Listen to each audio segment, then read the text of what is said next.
ऐसे ऐसे दिमाग घुमाए जाते हैं। एक कॉन्वेंट स्कूल के खिलाफ मैंने मुकदमा दाखिल किया हुआ है गुजरात हाई कोर्ट में। मामला क्या था, छोटे छोटे बच्चे वहां पढ़ने को आते हैं, तो उन बच्चों को लेने के लिए बस जाती है, तो ड्राइवर को कहा जाता है कि जानबूझ के बस बंद कर देना। तो कभी भी वो ड्राइवर बस बंद कर देता है। फिर बच्चों को कहता, देखो बस खराब हो गई, तुम्हारे भगवान का नाम लो।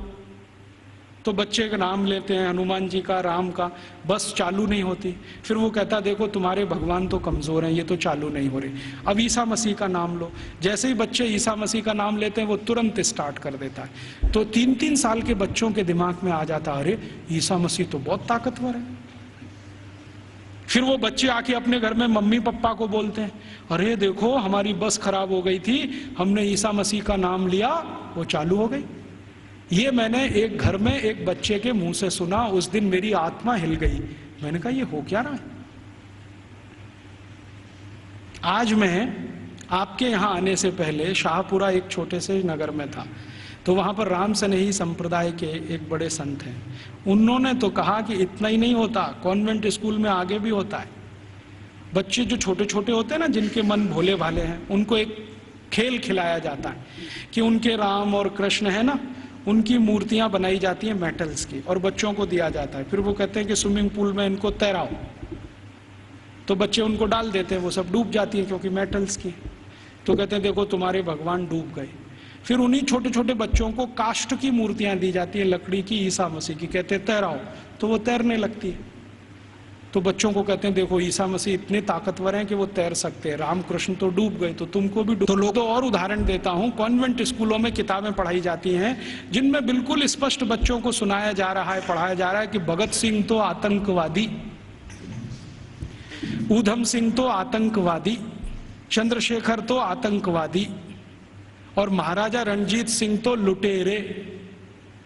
आप जानते हैं सिख समाज के बहुत प्रतिष्ठित धर्मगुरु महाराजा रणजीत सिंह, जिन्होंने न सिर्फ अंग्रेजों से लोहा लिया बल्कि मुसलमानों से भी इस देश को बचाया, उनको लुटेरा। हमारे भारत में एक जाति है जिसको जाट कहते हैं। जाटों के बारे में अंग्रेज ये कहा करते थे कि इनकी ताकत बहुत है, इसलिए उन्होंने जाट रेजिमेंट बनाया। आपको मालूम है जाट रेजिमेंट?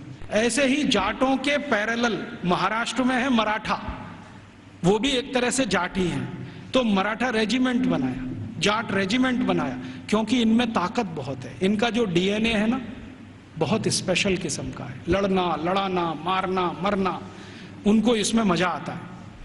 कभी भी अपनी जान की परवाह नहीं करेंगे, हाँ किसी के लिए भी जान दे देंगे, ऐसे लोग। तो जाटों को अंग्रेजों ने लिख मारा और कॉन्वेंट स्कूलों में पढ़ाया जा रहा है अंग्रेजों के जर खरीद गुलाम। अब ये बच्चे बार बार पढ़ रहे हैं, रोज रोज पढ़ रहे हैं, रोज रोज पढ़ रहे हैं, रोज रोज पढ़ रहे हैं, तो थोड़े दिन में मान ही लेंगे कि हाँ भगत सिंह तो आतंकवादी था, ऊधम सिंह भी आतंकवादी था। क्योंकि एक झूठ को आप बार बार कहो, बार बार कहो, बार बार कहो, तो 10-20 साल में सत्य तो हो ही जाएगा। एक कॉन्वेंट स्कूल की हिस्ट्री की किताब में मैं पढ़ के आया, और वो किताब मैंने संभाल के रखी हुई है। झांसी की रानी लक्ष्मीबाई ने भारत की आजादी के लिए कुछ नहीं किया, और उसका जीवन चरित्र लिखा गया है कि वो एक अंग्रेज अधिकारी जॉन लेक के प्रेम और मोहब्बत में ही फंसी रही जिंदगी भर। झांसी की रानी लक्ष्मीबाई के बारे में ऐसी सब चीजें पढ़ाई जा रही हैं।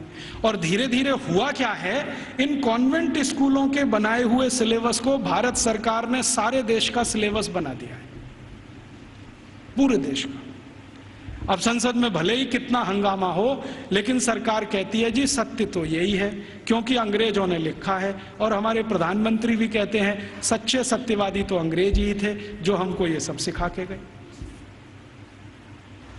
ये स्थिति हमारे देश की है।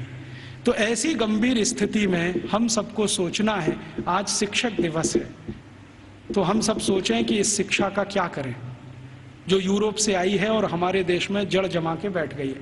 मुझे बहुत कष्ट होता है आपको ये बताते हुए कि भारत में जो कॉन्वेंट स्कूल चल रहे हैं, आप जानते हैं इनके पास सबसे ज्यादा भूमि है भारत देश की। मैंने संसद में एक प्रश्न करवाया था, आप यहां बैठे हैं, मेरे एक दोस्त हैं अखिलेश कुमार करके, गोरखपुर से, और नहीं सॉरी उसके पास के क्षेत्र से सांसद हैं।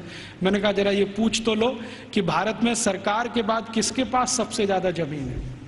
तो उत्तर आया कि सरकार के बाद सबसे ज्यादा जमीन चर्च और उनके कॉन्वेंट स्कूलों के पास ही है।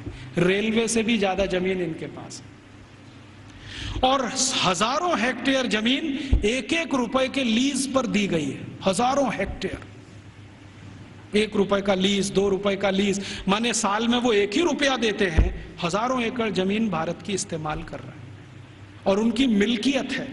1820 से अंग्रेजों की सरकार ने ये जमीन देना शुरू किया, 2006 तक ये आबाद गति से चालू है।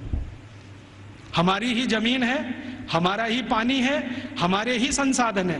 पहले मैं क्या सोचता था कि इन कॉन्वेंट स्कूलों में डोनेशन बहुत देती होगी सरकार, लेकिन संसद में एक जब सवाल करवाया तो पता चला कि सरकार का डोनेशन तो 10% ही है, बाकी समाज का डोनेशन।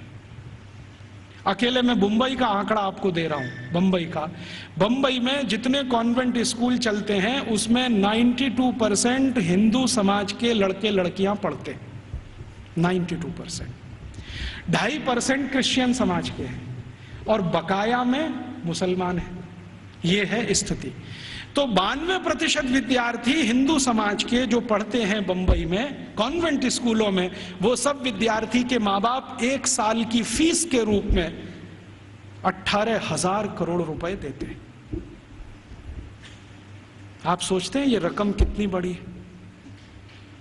राजस्थान सरकार के बजट का लगभग आधा बंबई, सिर्फ बंबई के कॉन्वेंट, फिर कलकत्ता के कॉन्वेंट, मद्रास के कॉन्वेंट, हैदराबाद के कॉन्वेंट, दिल्ली के, इन सबको मैंने जोड़ना शुरू किया। फिर B क्लास सिटीज के कॉन्वेंट जैसे अजमेर है, जयपुर है, ऐसे शहर, फिर C क्लास। कुल कॉन्वेंट स्कूलों में साल का भारतीय समाज के द्वारा 1 लाख करोड़ रुपए से ज्यादा का डोनेशन और फीस दी जा रही है। हमसे पैसा ले रहे हैं और हमारे ही बच्चों का दिमाग घुमा रहे हैं।